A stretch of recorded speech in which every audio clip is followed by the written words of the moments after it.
మన రక్షకుడును విమోచకుడును ప్రభువైన యేసుక్రీస్తు వారి యొక్క పరిశుద్ధమైన నామములో మరొకసారి దేవుని వాక్యాన్ని మీ మధ్యకు తీసుకురావటానికి ప్రభు వారిచ్చినటువంటి సమయాన్ని బట్టి ప్రభువుకు స్తుతులు చెల్లిస్తూ ఉన్నాను.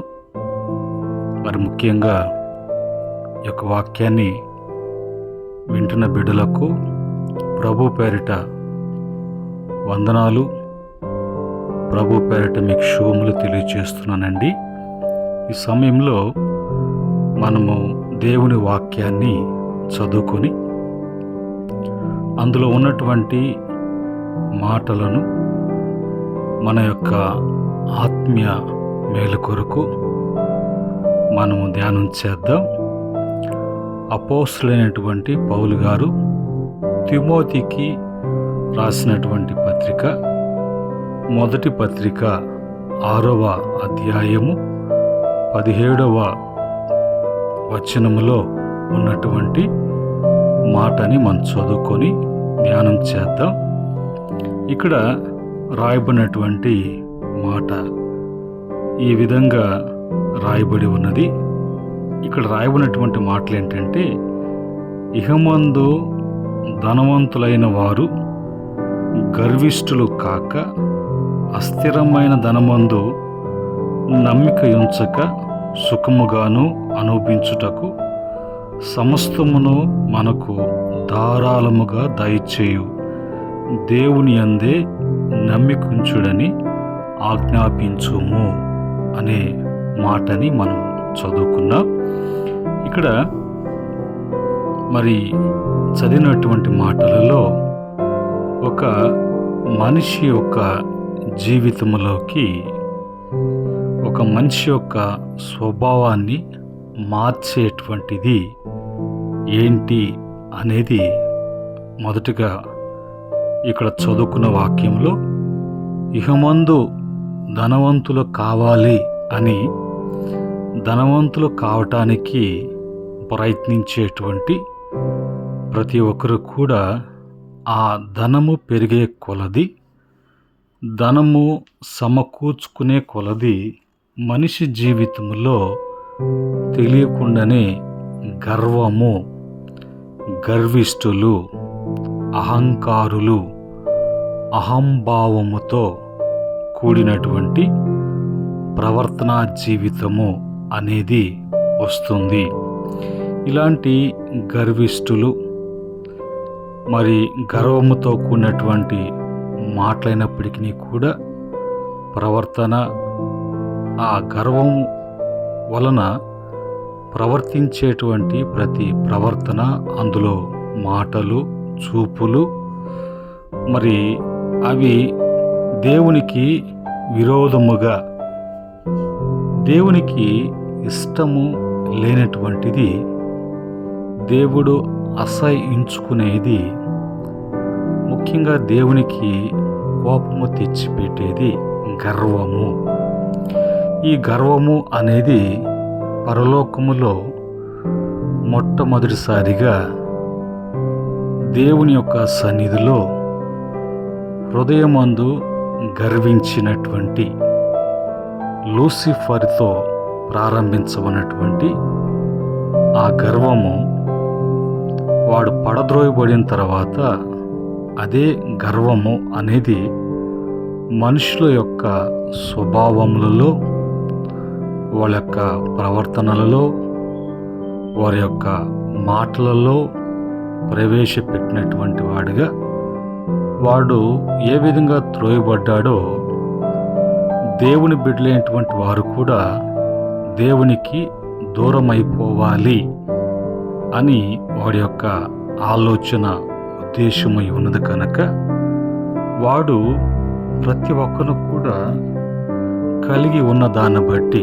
మరి ముఖ్యంగా ధనమును బట్టి, ఆస్తి పాస్తులను బట్టి, ఉద్యోగాలను బట్టి, అందచందాలను బట్టి, బ్యాక్గ్రౌండ్ ఉన్నటువంటి బలగాన్ని బట్టి అది మానవుని జీవితంలో ఆటోమేటిక్గా వాడు అది పుట్టించేటువంటి వాడుగా ఉన్నాడు.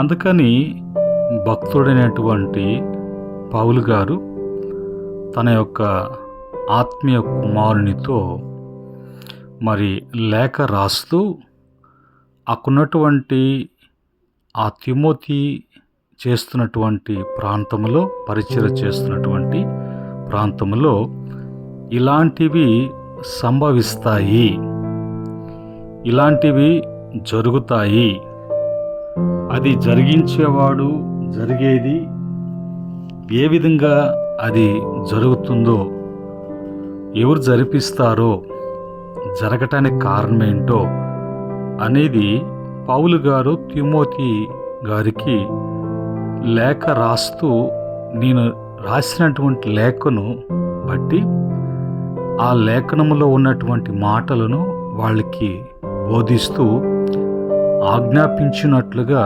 దాన్ని బోధించు అని అంటాడు. కనుక ఈ ధనము గర్వం తెచ్చిపెట్టేదైతే అది మనకు అవసరం లేదు. ఆ ధనము లోక సంబంధమైనటువంటి ధనమై ఉన్నది. అది దేవుని వలన కలిగినది, దేవుడు అనుగ్రహించినది కాదు. లోకములో అలాంటి ప్రయత్నాలు చేస్తూ, అలాంటి ప్రయత్నాలు చేసేటువంటి వారుగా ఆశ, ఆతృత అనేది కలిగి ఆ ధనము సంపాదించుకొనుటలో, ధనవంతులు కావటములో ప్రవేశించేటివి గర్వాన్ని బట్టి మానవుని యొక్క పతనము ఉంటుంది. అనేక మంది ధనవంతులు కాకునుట మేలు అని ఈ తిమోతి పత్రికలో రాస్తాడు. ఈ యొక్క మరి ధనాపేక్ష సమస్త విధములైన కీడుకు మూలము అని అంటాడు. ఆ ఊరిలో పడి చివరికి చంపుకోవటానికి, చావటానికైనా కూడా సిద్ధపడేటువంటి పరిస్థితుల్లోకి విశ్వాసులు, మహాభక్తులు మరి ఆ విధంగా అవుతున్నారు అనే విషయాన్ని కూడా హెచ్చరిస్తూ ఉన్నారు. అయితే రెండవదిగా మనం తెలుసుకోవాల్సినటువంటి విషయం ఏంటంటే, ఈ లోకంలో ఇహమందు అస్థిరమైనటువంటి ధనాన్ని బట్టి అలాంటి మరి అపాయమో, నష్టమో, కీడు తెచ్చుకోకుండా మనము అస్థిరమైన ధనమందు నమ్మిక ఉంచినటువంటి వారము కాకుండా, అలాంటి వాటి మీద నమ్మకమును పెట్టుకొనకుండా సుఖముగాను అనుభవించుటకు, సమస్తమును మనకు ధారాళముగా దయచేయు దేవుని యందే నమ్మిక ఉంచుడి అని వారికి ఆజ్ఞాపించు. చూసారా, సుఖము మరి మనము సుఖముగా అనుభవించటానికి, మన సుఖ సంతోషాలను కోరినటువంటి వాడు మన జీవితాల్లో సంతోషాన్ని, ఆనందాన్ని, సుఖముతో వెళ్ళబుచ్చేటువంటి దినాలను, అలాంటి మరి వసతులను కల్పించేటువంటి దేవుని యందు నమ్మిక ఉంచాలి. ఆయన సుఖముగా అనుభవించుటకు సమస్తమును, ఆ సుఖ సంతోషాలకు కావలసినటువంటి సమస్తమును మనకు ధారాళముగా, ఆయన ధారాళముగా అంటే లెక్క కట్టలేము.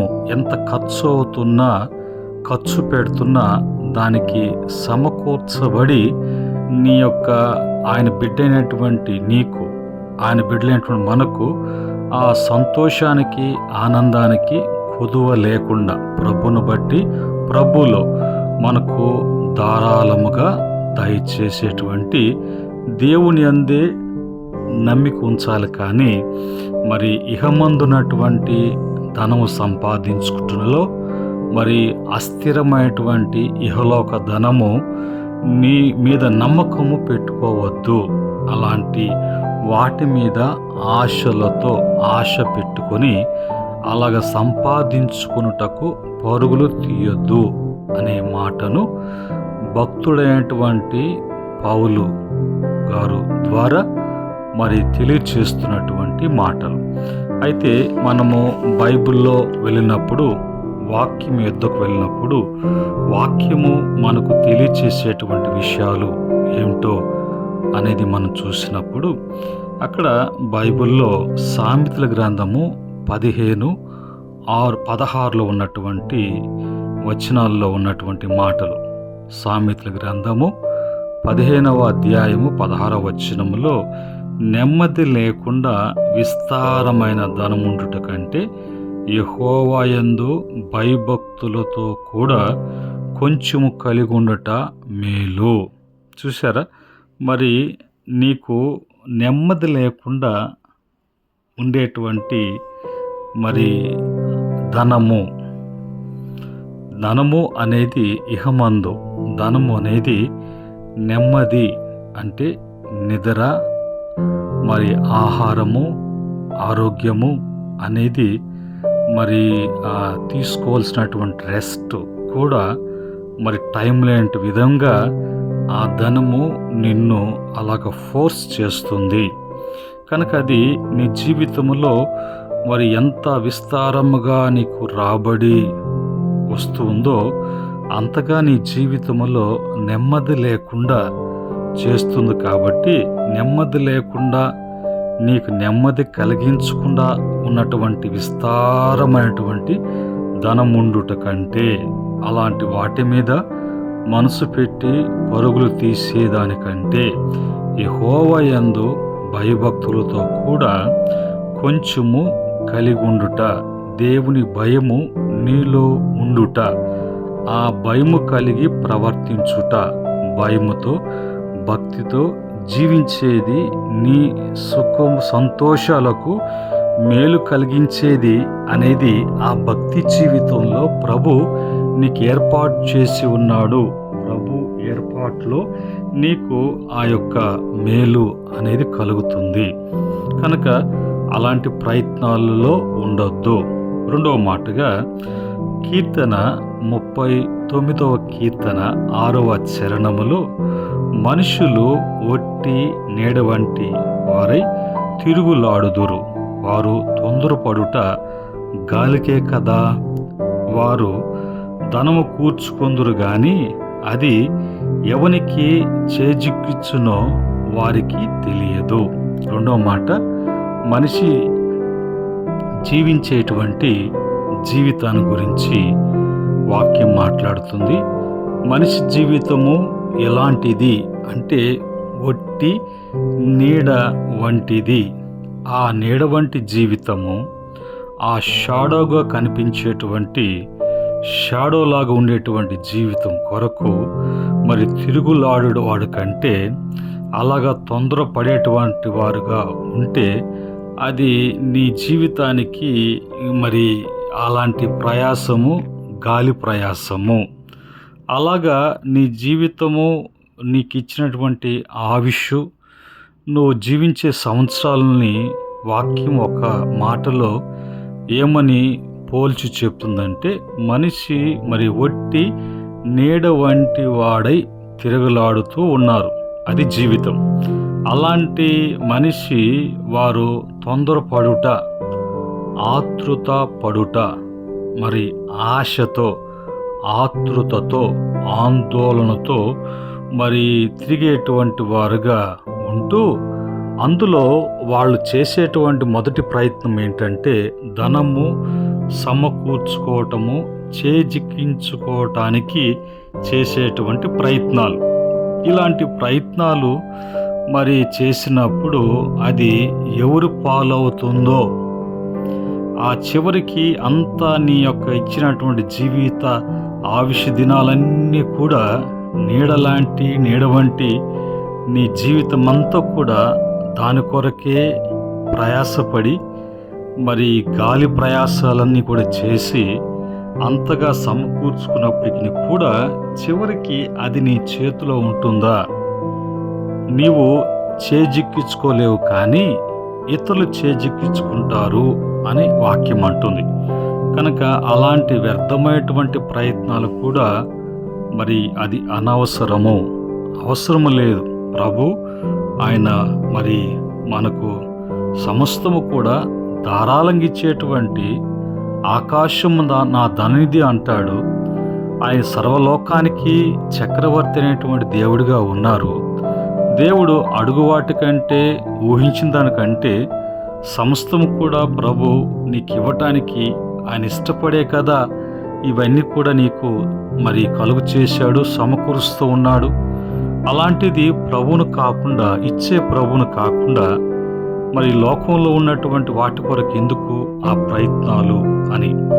రెండోది, మనిషి మరి చేసేటువంటి ప్రయత్నాలలో ఎలాగా అది సమకూర్చుకుంటాడు అనంటే, సామెతల గ్రంథము 21వ అధ్యాయము 6వ చరణములో, అబద్ధములాడి ధనము సంపాదించుకొనుట ఊపిరితో చాటి, దాని కోరువాడు మరణమును కోరుకుందురు. చూసారా, అబద్ధము లాడకపోతే, అబద్ధము చెప్పకపోతే, మోసము చేయకపోతే మరి ఆ సంపాదించుకోవటము, సమకూర్చుకోవటము, ఆ రాబడి అనేది లేకుండా ఉంటుంది. అలాంటి ప్రయత్నాలకు వెళ్ళినప్పుడు మరణము కోరుకున్నట్లే. వాళ్ళ యొక్క మరి ఊపిరి అనేది ఉన్న పలంగా ఊపిరి పోగొట్టుకోవటమే, అంటే మరణము కోరుకోవటమే. అలాంటి వ్యర్థ ప్రయత్నాలు చేసిన తర్వాత మరి వారి యొక్క పరిస్థితి ఎలాగా తారుమారవుతుందో అని మరి చూసినట్లయితే, యాకోబు పత్రిక 5వ అధ్యాయము మరి 1, 2, 3 వచనాలలో కొన్ని మాటలు అక్కడ రాయబడ్డాయి. అందులో ఒక మాట, ఇదిగో ధనవంతులారా, ఇన్ని చెప్పినా కూడా ఇంకా అలాంటి మనసు ఉన్నటువంటి వారులారా, ఇంకా వాటి కొరకే పాకులాడుతూ పరుగులు తీస్తున్నటువంటి వారులారా, మీ మీదకి వచ్చేటువంటి ఉపద్రవము గూర్చి ప్రలాపించి ఏడువుడి. మీ ధనము చెడిపోవును, మీ వస్త్రములు చిమట్లు కొట్టిన వాయెను. కనుక ఆయన మరి అలాంటి ధనము కూర్చుకునే ప్రయత్నంలో ఉంటే, దేవుని యొక్క ఉపద్రవము అనేది వలన మనిషి ఎలాగా మరి చివరికి మారిపోతుంది అనంటే, ఆ ధనము చెడిపోతుంది. ఆ ధనాన్ని బట్టి సంపాదించుకున్న వస్త్రమా, వస్తువా, అవన్నీ కూడా పాడు కావాల్సినదే. అవన్నీ కూడా చెమట్లు కొట్టేటువంటి మరి పరిస్థితికి మారవలసినదే అనేటువంటి మాట మరి మనం ఈ వాక్యంలో చూస్తున్నాం. అయితే మరి దేవుని వాక్యము ఏమని చెప్తుందంటే, మనము ఒకవేళ పాపాన్ని బట్టి, విశ్వాస జీవితాన్ని జీవిస్తుందని బట్టి లోకం మనల్ని ఒకవేళ తక్కువగా అంచనా వేయచ్చు. ఎందుకంటే మనకు దేవుని బిడ్డలైనటువంటి మనము సమస్తము ధారాళంగా ఇచ్చేటువంటి ప్రభు వైపే కదా మన నమ్మకము, ప్రభు వైపే కదా చూస్తాము, ప్రభువే కదా తగిన సమయమందు మనల్ని హెచ్చించి ఆయన సమస్తము ఇచ్చి గణపరిచేటువంటి ప్రభు. కాబట్టి మనము ఒకవేళ లోకములో మరి పరుగులు తీస్తూ గాలికై ప్రయాసాలు పడేటువంటి వారు మరి తన బిడ్డలైనటువంటి మనలను, తన భక్తులను, తన నమ్మినటువంటి విశ్వాసులను లోకము ఒకవేళ చులకనగా చూడొచ్చు. అయితే మనము ఆ విషయంలో కొన్ని సందర్భాలలో ఆ చులకన, చిన్నతనము అనేది మనసు కష్టము, వేదన కలిగించవచ్చు ఆయా పరిస్థితుల్లో, ఆయా సందర్భాలలో. అయితే మనల్ని ధైర్యపరిచే, బలపరిచేటువంటి మాట ఒకటి ఉన్నది.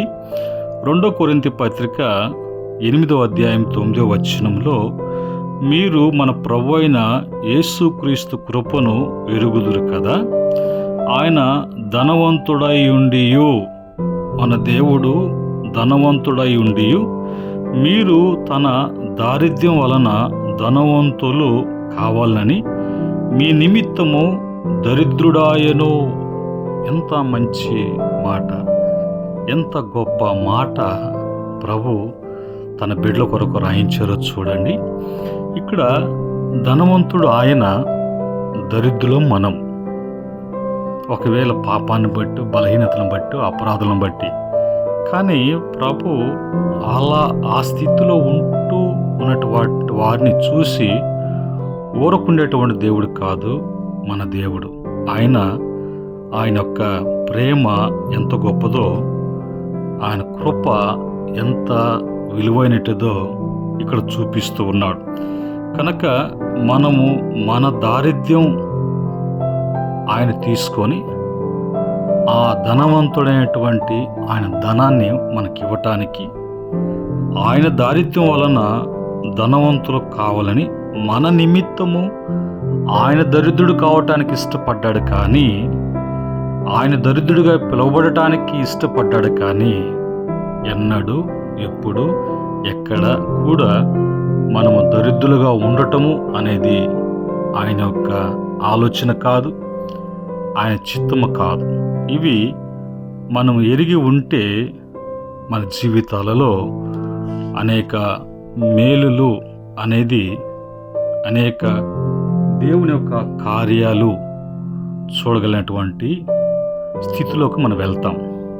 దేవుడు చేత, దేవుడు ఇచ్చేటువంటి ధనాన్ని బట్టి ధనవంతులుగా పిలువబడినటువంటి వారు మన యొక్క విశ్వాసులకు తండ్రి అబ్రహాం గారు, దేవునికి ప్రియమైనటువంటి హృదయానుసారుడు దావీదు గారు, మంచి జ్ఞాని అని పిలువబడుతున్నటువంటి సొలొమోను గారు, మరి దేవుడే సాక్ష్యం చెప్పినటువంటి యోబు గారు. ఇంకా అలాగా బైబిల్లో చూసినప్పుడు వారు ఇహమందు, ఇహలోకలో వాళ్ళు ధనవంతులుగా పిలిపించుకోవటానికి వాళ్ళు ఇష్టపడలేదు.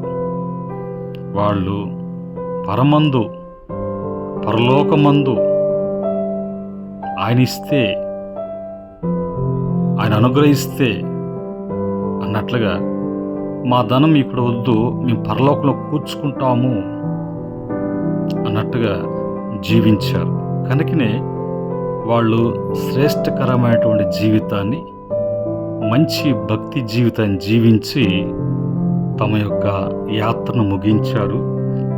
సియోన్లో యెహోవా సన్నిధిలో కనిపించారు.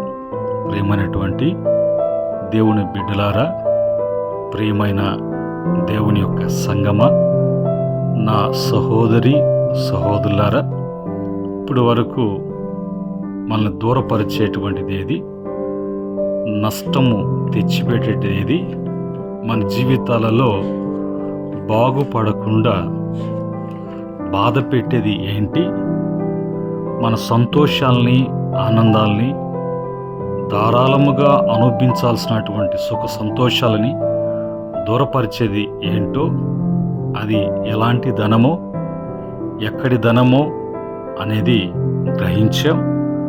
మనకి ఇవ్వబడుతున్నటువంటి అనుగ్రహము పొందుకునేటువంటిది పరసంబంధమైన, ఆత్మ సంబంధమైన తండ్రైన దేవుడు, కుమారుడైనటువంటి యేసుక్రీస్తు ద్వారా మనకు ఆ యొక్క ధనాన్ని ఇవ్వటానికి ఇష్టపడుతున్నాడు. అలాగే ఇచ్చారు. అలాగ మనం పొందుకొని ప్రభుని బట్టి, ప్రభు మీద ఉంచి నమ్మకాన్ని బట్టి సమస్తము ధారాళముగా నీ సుఖ సంతోషాలకి, ఆనందానికి, నీ అభివృద్ధికి, నీ గొప్పతన ఘనతకు ధారాళంగా ఇచ్చే దేవుని మీద నమ్మిక ఉంచి మనం ఆయన మీద ఆధారపడతాం. అట్టి సహాయము దేవుని వలన మీకందరూ కూడా అనుగ్రహించబడునుగాక. మీ కొరకు నేను ప్రార్థన చేస్తానండి. నా ప్రార్థనలు మీరు కూడా ఏకీభవించండి. ప్రభు యొక్క గొప్ప మేలు మీరు అనుభవిస్తారు. పరిశుద్ధుడైనటువంటి మా తండ్రి, కృపగలిగినటువంటి మా దేవ, మా రాజా, ఇది నాన్న మంచి మాటలు, చక్కటి మాటలు, జీవితాలు మార్చుకోవటానికి, మార్చబడటానికి, మార్పు కలగటానికి మీరు అనేక విషయాలు దాసును మరుగుపరిచి మీరు మాట్లాడారు.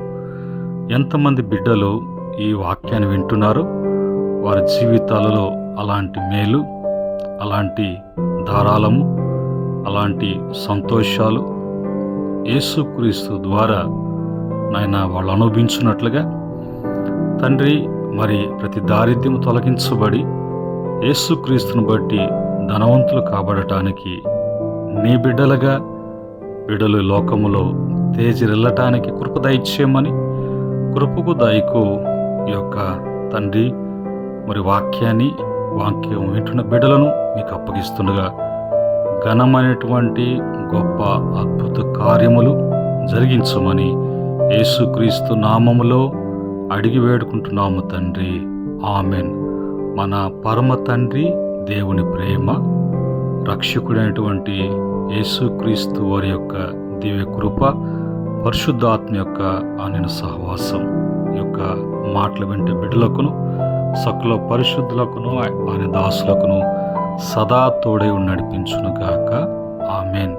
దేవుడు మిమ్ములను మీ కుటుంబాలను కలిగిన యావత్తు కూడా మంచి మేలు శుభములు యేసుక్రీస్తు ద్వారా మీకు అనుగ్రహించబడునుగాక. ఆమెన్.